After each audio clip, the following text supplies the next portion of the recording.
education funding felt less like a demand for human rights and more like requesting a privilege.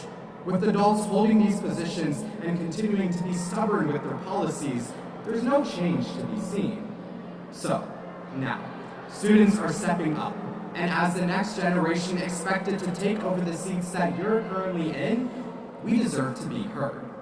That's why we are starting a movement in Sun Prairie to advocate and demand for the issues that we, as students, want to see fixed.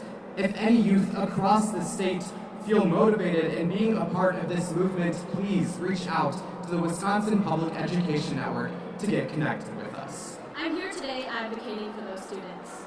At my school, 46% of students are students of color and 32% are economically disadvantaged. That diversity is not a statistic to work around.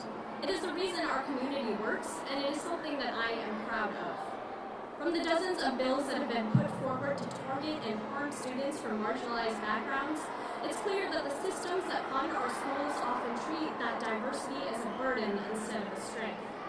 Public schools are legally required to serve every student, no matter their background, identity, or circumstance.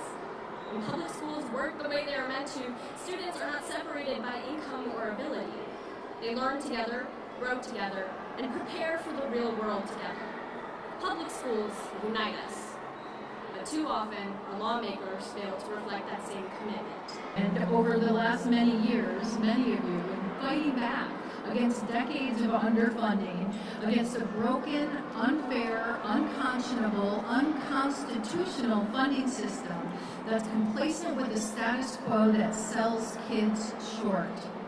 A status quo that's okay with making the gaps between have and have-nots wider and wider every single budget cycle.